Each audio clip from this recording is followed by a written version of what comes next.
Welcome, everybody. This is Chris J. Snook. I am here with Token Standard Live and my esteemed guest, Rebecca Costa. For those of you who are familiar with her work, you're in for a real treat. For those of you who are not, you have no idea the level of treats you're going to get today. Rebecca, welcome to the show. Well, thank you for having me, Chris. Good to see you again. It's unbelievable that it's been 6 years since we last saw each other, but I think that you've just gotten younger and smarter, and I've gotten less hair. So, there's that. Well, it's better that it's not the other way around, and I don't have less hair. That is definitely true. That would be a real treat for everybody, wouldn't it? Yeah, that's funny. So we'll dive right in. We'll honor everybody's time, as you know, but we'll just clarify for the viewers as well. We care about three audiences here, serving three audiences here.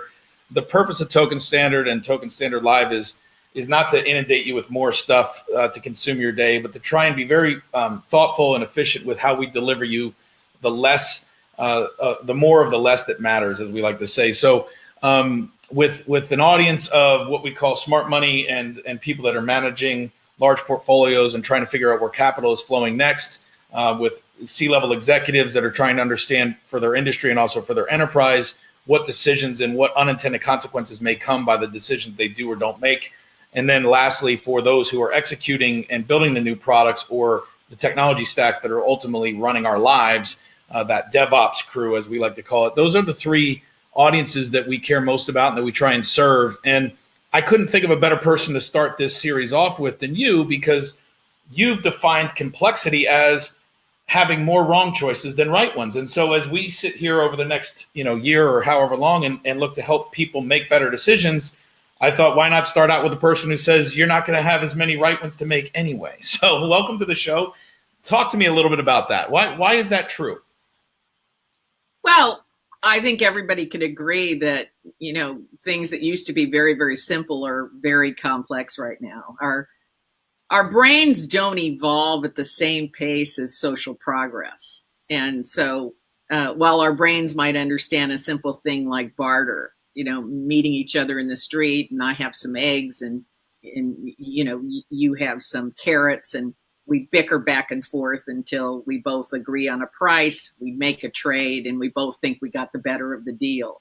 That's pretty much what the human brain is capable of understanding. What we don't know is, what we don't understand today are derivatives and some of the highly complex financial instruments. Even people on Wall Street or financial experts are having a hard time understanding how currencies are really valued, and why all stocks drop at the same time. As you know, I write about in the Watchman's Rattle, that doesn't make any sense at all.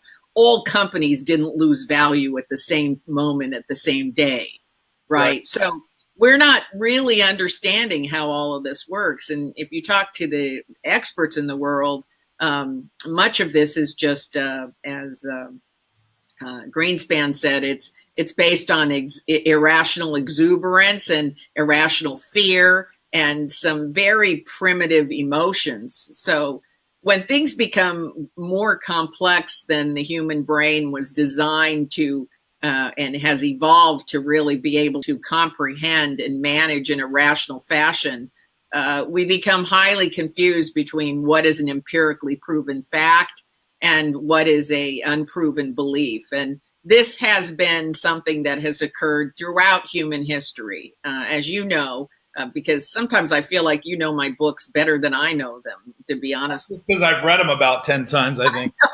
I know, so it's always tricky to have an interview like this. Whenever I do talks anymore, I say, listen, I can brag about everything I'm going to say because none of these ideas are actually mine. And then I start quoting, you and Gerd Leonhardt and people that we're going to have on this show. So all right. So, I have to be careful when I say something, because I'm in danger of being corrected on my own book here. But throughout human history, whether it's the Mayans, the Khmer, the Ming Empire, the Egyptian Empire, we see that there is a point in time at which the complexity of day-to-day life and the public policy decisions they have to make exceed their capability to get a grasp and a handle on the empirical facts. And so when that happens, public policy becomes highly irrational, leaders become highly irrational, and that sort of sets the stage for some catastrophic event to set the civilization into collapse. Now, by collapse, as you know, I do not mean everybody will die.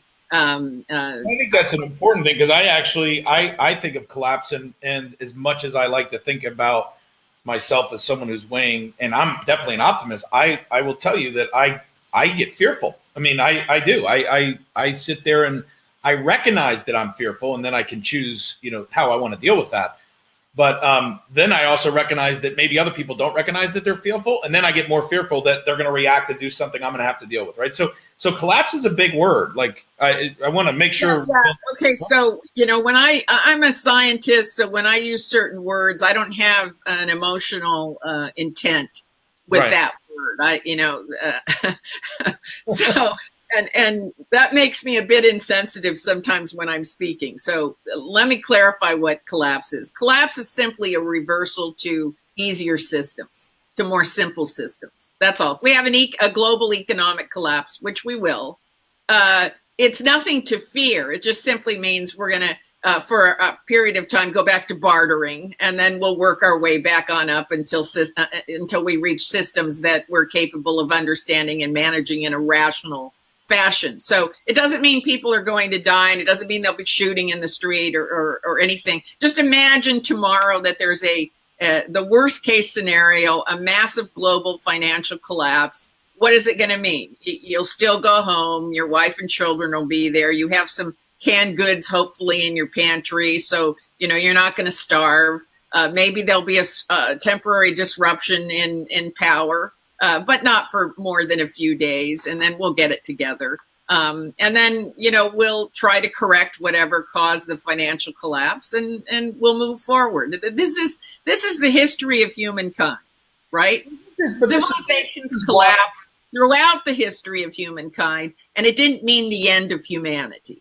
Right, and I think this is why I've always enjoyed your scientific yet thoughtful approach to explaining these things, because there's polarity that exists, right? There's the collapse, go get guns, ammo, gold, silver, water, because it's going to be apocalyptic zombie land, and you need to be prepared, right? The prepper movement, which I don't think there's anything wrong with, but I'm saying, like, there's that fear, like, response. And then there's the response of just apathy and ignoring and, like, hope and prayer, like, that we can keep printing trillions of dollars, and we're spending $1.5 billion in interest a day right now in the U.S. So, like, that we can keep just doing that and keep consuming at the current level, and that we don't have to think about it.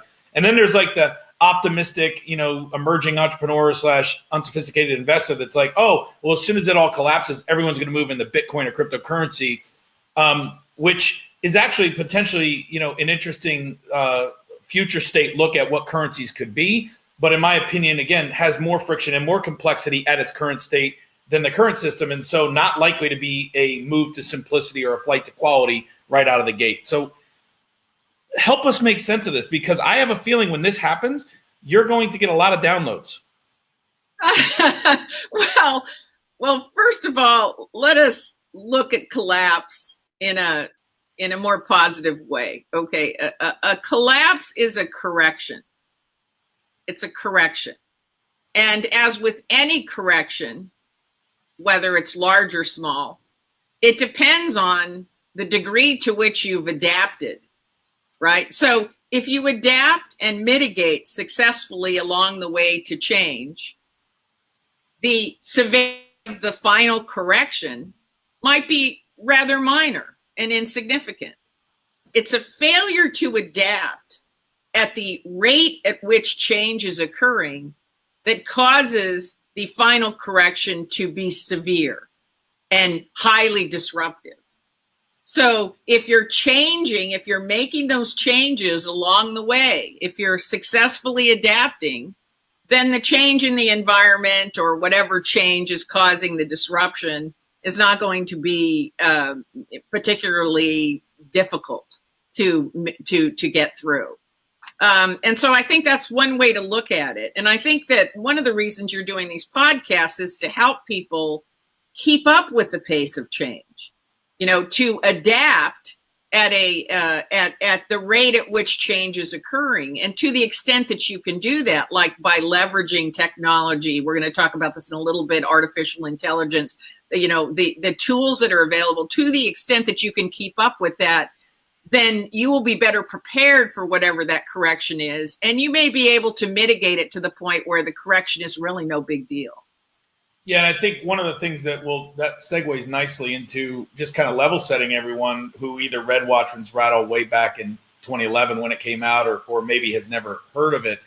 Our audience is again looking at the pragmatic ways to not only recognize, but also then, in some cases, arbitrage these changes, right? And so whether that be through an investment vehicle or whether that be through how they and run an industry with a disruptive new product or solution, right? So, so what are some of the things we talked about? And I'll let you kind of pick the first one top of mind. But there were 8 super memes basically in Watchman's Rattle that begin to show up when society is getting to this level of complexity that it can no longer comprehend, right? Some of these may be more apropos now, but what are ways that someone can recognize that where things are happening and then start to make strategic decisions around what they spend their time understanding and adapting to? Because we only have so much time to adapt and we have to pick priorities. So what are some of the super memes that are most relevant today, and then what are they telling us to adapt? The biggest one is a confusion between what's an empirical fact and what's an unproven belief. There's so much information on the internet that for every paper that you find or any research you find that says one thing, you'll find 10 that say the exact opposite. So most people are not scientists. They can't really go through and look at the veracity, right, and the methodologies used and analyze all those things in order to know, well, is that a fact or is that someone's opinion? Or worse yet, even standards in science are declining, right? I think it was, I can't remember, it was one of the big pharma companies did an analysis of published papers in the American Medical Journal, and they found out that something like 60% or even it might have been 70% of the studies that had been published could not be replicated. Now, replication is a fundamental requirement in science. And when you get to the point where 60 or 70% of the research can't be replicated, you've even got standards in science eroding. So, people being confused about, well, what's a real fact on which I can base a logical and rational decision, and what's an unproven belief or something I just read on the internet, that's a confusion that everybody is going through at the exact same time. It's not limited to just business leaders or those who are looking at how to invest their portfolios. That level of complexity is creating consternation in which people do not have a grasp of the facts anymore, and they can't take a day off of work to try to investigate it. And even if they could, they probably don't have the skill set to look and see what is valid. So that creates a big problem, and that means that for the most part, we're all making very, very important decisions based on 0.0000000%, right, of the available data that we should be considering in making those decisions. We have such a minuscule amount of information out of the entire set of available information on which we're basing even public policy decisions, let alone individual financial decisions and business decisions. So that kind of puts everything into context. So now for today, I want to move on to, well, okay, what do we do? Right. Okay, if I buy into that, Rebecca, and I got the whole Watchman's Rattle is about this. If that is really the situation, and you're saying that we have so little data, we're making irrational decisions, we're not using that data. So what do? That's why I wrote the second book called On the Verge. Because the real solution happens to be leveraging technology tools like artificial intelligence. The fact is all of this data has now allowed us to string together algorithms that are getting more and more accurate at predicting outcomes which haven't even happened yet. And that's really where we are. All this data can be used now to analyze in a predictive way what's going to happen. And so most of what I write about is predictive analytics and the effect that that's really having on business leaders and government leaders today. And if it's okay with you, I'll just give you a really easy example of that. Yeah. So the largest retailer in the United States, when they found out that cows produce less milk when the temperatures start to go up, they began tapping into NOAA and NASA's weather database and looking for when the temperatures were predicted to start going up. And they began negotiating and locking in milk prices ahead of all their competitors, so that when the milk shortages began to set in, they had a noticeable price advantage. And in that way, these predictive models are becoming very, very accurate and very certain, and allowing those people who have those predictive algorithms to get the jump ahead of everybody else. And it's going to create a very predatory environment. Data will create a predatory environment. And that's what I think business and government leaders have to get ready for.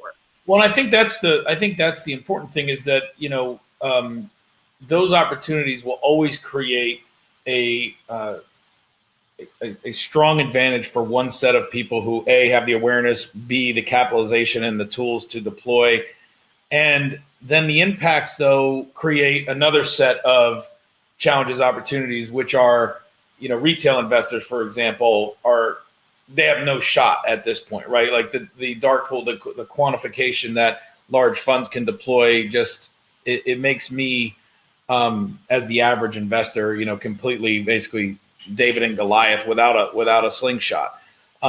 So talk to us about the flip side of that. Like, predatory is fine. That happens in every major shift. But how do we make sure that with 7.5, almost 8 billion people by 2021 or whatever it's going to be, that that we're bringing humanity forward in a way that is equitable. I'm not talking about leveling a playing field just because. I'm saying avoiding these gaps that are continuing to get wider, that are ultimately unsustainable, because I don't believe anybody wants to live in a high rise surrounded by AK-47s, right? To keep themselves safe. So talk to us a little bit about, the other side, the pragmatic, everyday ways that predictive analytics can serve a broader set of humanity, because I know you've got use cases there as well.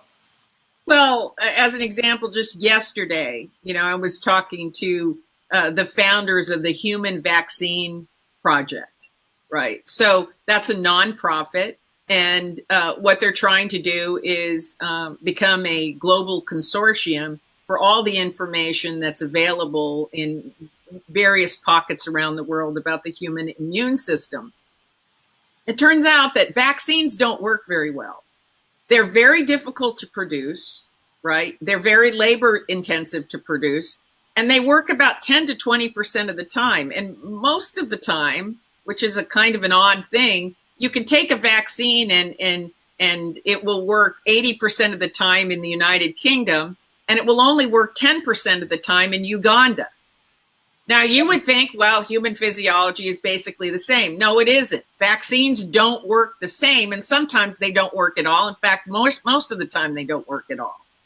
And flu vaccines are a bit of a joke. As a scientist, I can say that. And, a lot of people write in and say, are you kidding me? No, most of the time they don't really do anything. So I've never taken one. And frankly, vaccines are, all the vaccines we've developed are disease specific. Now, if the human body, in most of the cases, is able to fend off these diseases, they don't need to be disease specific. There should be vaccines that boost the immune system to fight off a large plethora of diseases. We shouldn't need to fight off smallpox in a different way than we fight off HIV or we fight off other diseases. So we don't quite have a grasp on the human immune system. And so what these people are doing is they're gathering all of the data, which is a massive data set, and they're trying to say, the purpose of vaccines is to boost the immune system, the human immune system for all diseases, but we don't understand how the immune system works. So we've got to decode it just like the human genome. And we know what decoding the human genome did to medical science, right? Yep. So once we decode the human immune system, it's going to completely disrupt science as we know it. And treatment for a variety of diseases from Alzheimer's to flus. Now, how do we do that? How do we do that? We have to use predictive analytics and artificial intelligence. There's no other way to do it. The data sets are too big. So we can't solve this very, very big, you were talking about, issues that affect all of humanity. We can't solve this very huge problem, right, of why we get diseases and die until we decode the human immune system. And we can't do that without artificial intelligence and using predictive models. Well, and I would also say the other how is we have to flip the incentives, understanding that massive institutions from the FDA to the pharmaceutical industry have zero interest in one vaccine that builds our immunity when they can make billions of dollars and have built their whole pipelines of innovation around. They don't actually make a lot of money on vaccines specifically. They don't make a lot of money on them. They're hard to produce. There's actually only a couple of companies that actually manufacture vaccines. They're hard to produce. They have to be produced in small quantities. Pharma doesn't really like vaccines right now. Yeah. And the fact is, it's not pharma that's going to invest in the Human Vaccine Project, because the Human Vaccine Project is a nonprofit and open source. So there's no IP incentive there, right? I mean, everybody's going to get the data. So that's what pharma companies don't like. Everybody gets the data. There's no profit there. Yeah, I think, okay, so I'm glad, the reason why I pressed on that is because I wanted to understand it, but I also wanted to illuminate their model, because the nonprofit and the open standards, open source model, obviously in a whole different world, the largest technology acquisition ever was an open source one just 2 months ago, with Red Hat being acquired for $34 billion. I think that open source, open standards are part of this next level of new institution creation. But we don't have an economic model for that. Let's be clear. Yeah. The old economic models don't really work when you go to open source. They don't really work for things like Bitcoin either. Right. So somehow new economic models that are more humanitarian friendly, right, and allow everybody to use the same information, right, where there's not proprietary IP. Yeah. In my view, a lot of these things that are proprietary, right, are going to begin to shift away. They're going to get, it's like termites. Technology is eating away at them. This idea that we have patents here in the United States that China doesn't observe and other countries don't care. Right. Right. So patents really don't protect you anymore. That's the reality, right? So there again, here's the fact, and here's the unproven belief. The unproven belief is I'll file for a patent, spend a lot of money defending my patent, and the fact is the rest of the world doesn't care. Right. Well, right? What are you gonna do? Go after every person on the internet in India and China and Africa who's violating your patent? Yeah, absolutely. And I'm not going to do it. My brother has a small automotive safety company called Factor 55. And he started on the top of his garage, and he's made a really successful company out of it. And at least once a month, he calls me up in a rage that someone has ripped off his patent and is selling a cheap knockoff and damaging his brand, which is a high-end brand. And he said, I paid all of this money, and now I got to pay more money to lawyers to try to go after them. And I said, yeah, welcome to the globalization. Right. That's how it goes. Now the idea, so everything that we do with Digital Sense and my next book, Rebooting Retail, is talking about everything's a commodity. There's no product in any industry right now that I could invent and you couldn't knock off 24 hours later. And there you go. Where we differentiate is now on this customer experience, buzzword, but where we differentiate is the relationship we have with a ever more promiscuous customer. And we're not going to go into that on this thread, but you're speaking to the fact that as we look at the shifts from the current economy to the next economy and these institutions that are collapsing, meaning they'll be replaced by something simpler, I always go out on my soapbox and just talk about human to human. We're selling stuff to each other. There is no B2B. There is no B2C.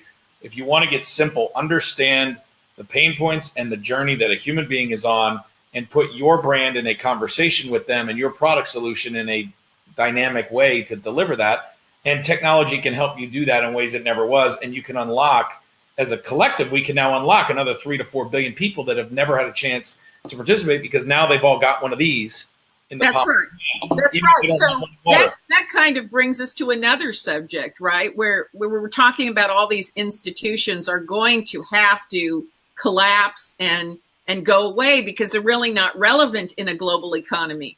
Everybody has been up in arms, and particularly Wall Street's been up in arms for months about the tariff war with China, right?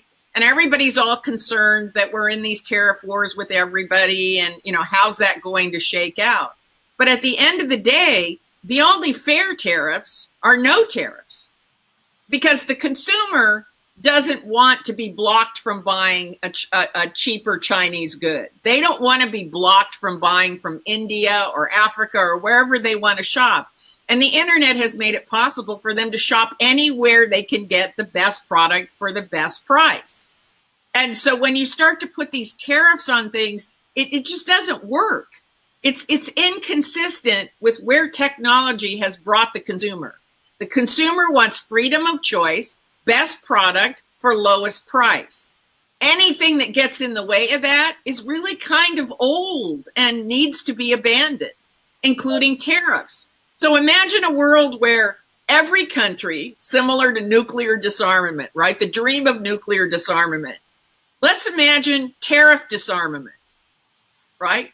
Where every country drops their tariffs. 0 tariffs on any goods going out or going in. That's the fair playing field the consumer wants. Right. Right? So this is where public policy gets out of step with technology and gets out of step with how consumers are behaving. To your point, follow the journey the consumer is on. Follow the journey the person is on. And if you follow that, technically, public policy should be consistent with that. But what we have now is a sort of a trifurcation. Technology is moving in a certain area and it's outstripping human beings. We have humanity moving in a certain area, and then we have government and public policy moving in an area. And this is why I say there will be a correction. Right. There'll be a correction because those things ought to be moving together. So let's shift gears in a parallel direction though to that, because you brought up something else as it relates to AI, predictive analytics, kind of sewing some of these things together that you talked about it on The Verge. In the green room before we were broadcasting, you told me that you were bad at one thing, which is retiring. And so I'm trying, Chris. I'm trying to retire. I feel like the Godfather. They keep pulling me back in. It's hard when you have a brain like yours. It's pretty hard to stop solving problems or looking at data. So I don't anticipate you're going to be too successful at retiring anytime in the next couple of years. But I wish you the best. So the thing that I wanted to transition to was, as it relates to some of those things, we're looking at a shift in a collapse of work. This notion of the future of work, right? Which we've kind of had this industrial age, and then peppered on top of that the information age. But really, that was an extension and kind of a globalization of the old work models and the old institutional way that we thought of work. And so as that has hit a point of future collapse, and we're going to see 50% of the repetitive jobs in industries that people may have thought never would lose their job, lawyers, accountants, insurance people, as those things all become automated and more efficient, and to your point just then, more customer centric. What do we do, and what is the impact on happiness and some of these other things? And so I bring that up because we're going to have, I believe, a renaissance and one of the most enlightening periods of work over the next maybe decade to 20 years that humanity's ever seen, because humans are for questions, computers are for answers, as Gerd Leonhard likes to say, and this will buy us new time. But you've done some interesting data dives, and I know this is related to the project you're currently working on around how to quantify happiness and what triggers it or what doesn't, and some of the issues of being out of work as it relates to that. So tell us a little bit about that as we kind of wind down this segment. Well, as you know, my recent project, I'm not, I have to admit, I may have finally, Chris, taken on a project that I won't be able to complete. But, I figured, what better project than something that you're just absolutely uncertain you can do? Those projects that interest me the most and that I like to sink my teeth into. And so my latest project is to look at how all of this technology and all of this consternation is affecting human happiness. And what got me started on this is the increase in mass violence that's going on, pandemic depression and people on antidepressants. I just, and the largest population going on antidepressants are youth. And and then global addiction, and we seem to be just sort of trending in a really negative direction. And so I thought, well, as an evolutionary biologist, what really is going on here? And so that got me interested in the things that we know permanently affect your capacity to be a happy human being. And I wanted to know what research was available on there. And it turns out that there's some really bulletproof research that unemployment, to your point, is one of those things that can take our set range of happiness. We each have a set range that we operate from. Yeah. This has been proven by studying twins that have been separated by birth, and also Harvard longitudinal studies that have looked at people's lives over 75 and 80 years. And these are long-term clinical studies that have had the best minds in the world working on them. And it turns out that one of the things that can take your natural set point from which you operate, a way to think about it is the way atoms can get excited, but they always return to their steady state, because that steady state can be stabilized and is and can be sustained. We have a steady emotional state, each of us. It's kind of a natural range in which we're comfortable operating. And what's interesting is there are very few things that have been proven scientifically to lower that steady state range for the rest of your life. And one of those things is any prolonged period of unemployment.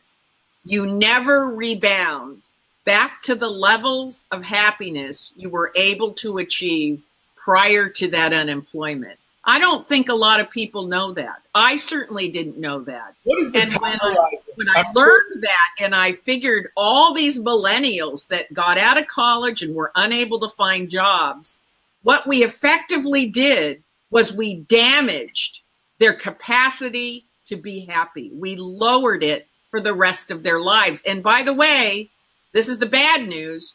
We don't actually have tools and know how to raise it again, raise it back to levels that it was prior to the unemployment. We don't know how to do that yet. So we don't have enough data. Another way to say that is, it may be that finding work in the future that has meaning beyond just the ability to obviously compensate them in a way that lives a life that they enjoy, which I know there's a lot of data to support where that's a diminishing return and where it's also a major lift to happiness. But we just don't have enough data either on that data set of people that have lost work and been permanently damaged in one way to understand how much of that they can claw back if over the next 10 to 20 years there is. They can't. That's the answer. Economists have studied over longitudinal studies. They have studied this phenomena. And so it's no surprise that those countries that consistently rank the happiest in the world, according to the United Nations, happiest countries in the world, those countries that consistently rank the happiest in the world have almost zero unemployment. Yeah. It turns out those two things go hand in hand. And it's not just unemployment. They also happen to be the countries that have don't have as big of a income divide between the wealthiest and the least wealthy. Right. And so that income gap, that wealth gap, is also much narrower in those countries. We do have a lot of data, but to your point, as we move more and more into robotics and automation, and there are fewer and fewer jobs for people to take, are we going to see dramatic rises in depression, mass violence, mental illness? What effect is this going to have on human happiness? And this is really where I don't like to write books that are doom and gloom. You know that about me. Right. So even though I've kind of had to go to a dark place, the good news is we know very specific things that people can do, that choices and attitudes that can change people's happiness. Now, is it going to compensate for the unemployment? I don't know. I'm just speaking honestly with you. I don't know, because I'm in the middle of researching this book right now. I don't know how many things you can choose to do that will counterbalance the negative effects that certain events in life have, and their ability to lower your set range of happiness. So, it's kind of a nail biter for me right now, because I'm just collecting all the data and analyzing it, and I don't know where I'm going to come out on the back end.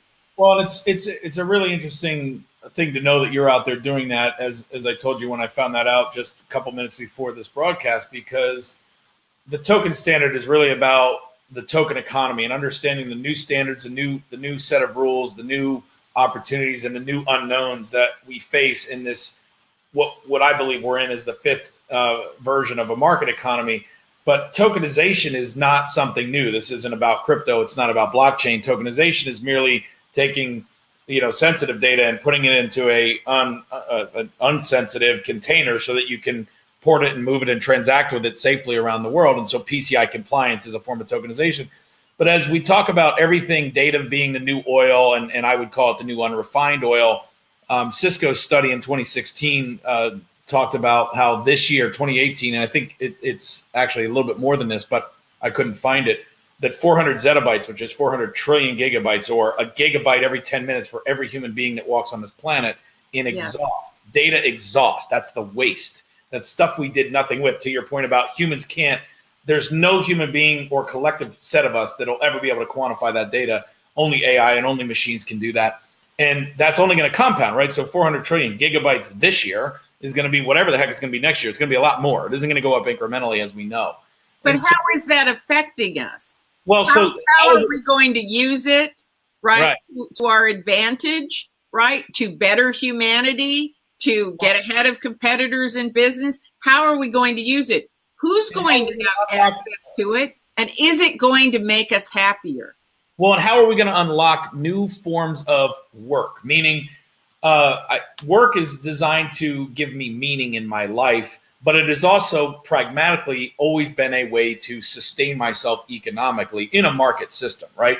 And so we have to deal with, and I know there's all the debate around, universal incomes and things like that. But my thing is if we knew we had oceans of oil, because everyone understands oceans of oil have value somewhere, right? If we had oceans of oil underneath us right now, all we'll be thinking about is how we're going to get it out of the ground and who we're going to sell it to, and what that's going to mean from a sustainability of our local economy.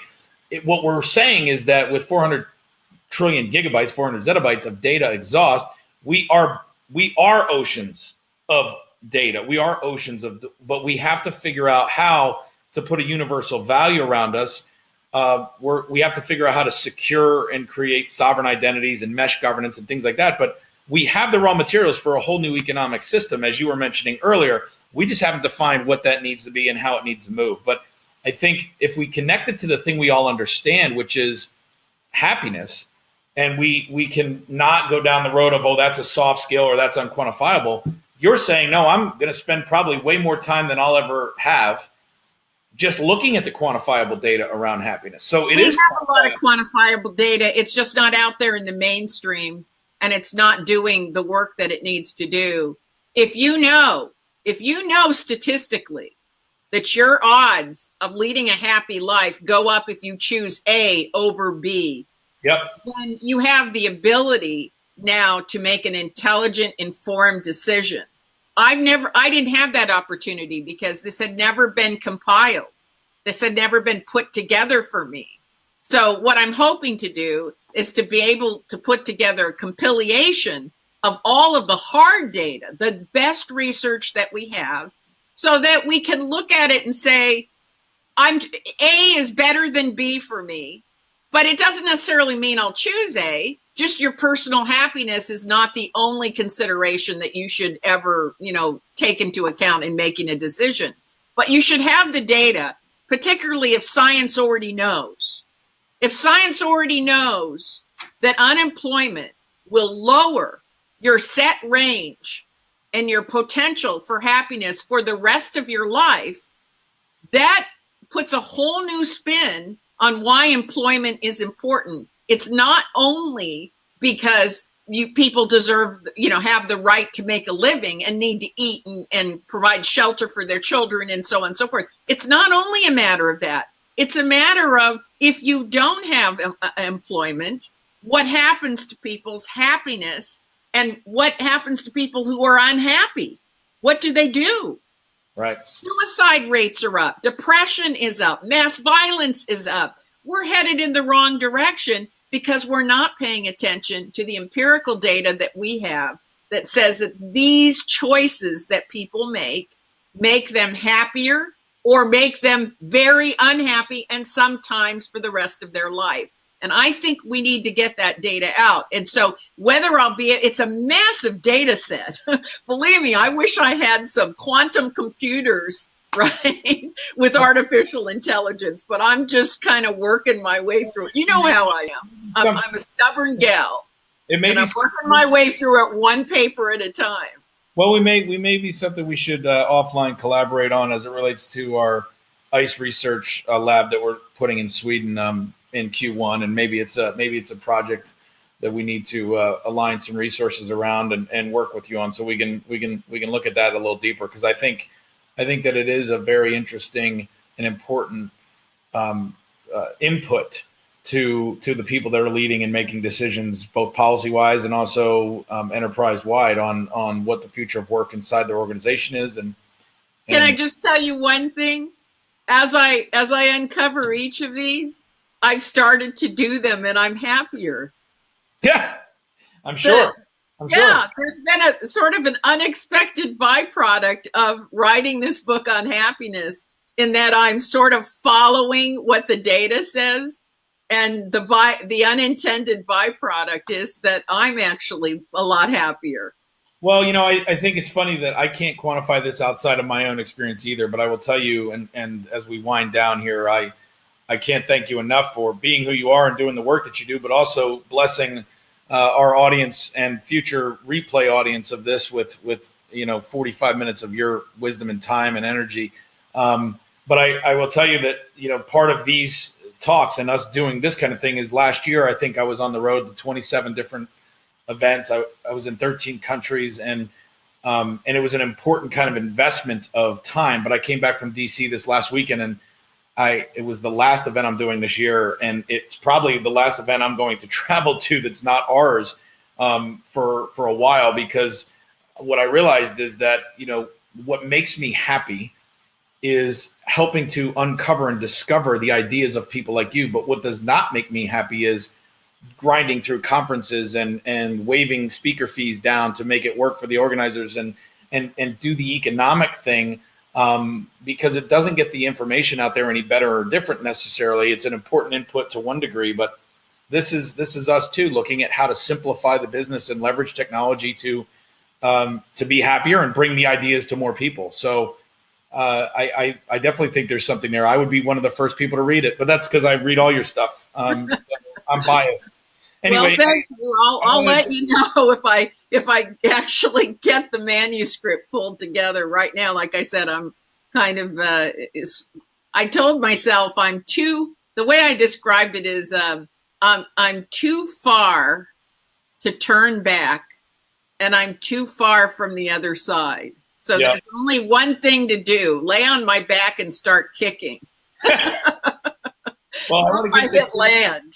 Yeah, I want to give you the chance to say one more thing to the audience and close us out. Then I'm gonna acknowledge one of the listeners, Stephen McGee, just because he's been like crazy sharing links and engaging in the chat. And so we'll put that in the show notes, Stephen. I want to thank you for your attention specifically because you've been going crazy in the chat in a good way for us. And so, Rebecca, why don't you give us one parting thought, and then I'm going to throw up next week's teaser, and we're going to be out. Okay, well, I guess my parting thought would be this. It's a very complex time to be a leader of any type. And I wouldn't blame, the worst thing we can do is blame ourselves for the errors that we make. I would say forgive yourself very quickly for any mistakes that you make. Move on as quickly, fail fast, move on as quickly as possible. And wherever possible, even if it means collaborating with others, try to use the greatest tools that we have right now, which are artificial intelligence and predictive analytics, to predapt, not adapt, to predapt to what we know is coming and headed our way. Awesome. Thank you. I couldn't have said it any better. Guys, that was episode 1, and set a big standard for the rest of them. Next week, we've got Oz Sultan. We will look forward to having you on there. If you want, you can hit subscribe, and you'll just get the updates automatically for future webinars and replays. Next week, we'll be talking about regulation, cybersecurity, and blockchains with a man who is a Muslim living in New York and who began fighting terrorism through Bitcoin and cryptocurrency research back in 2013 after an unfortunate incident in a restaurant. So do not miss next week with Oz Sultan, one of my dear friends. Rebecca, thank you for being here, and we will see you guys next time.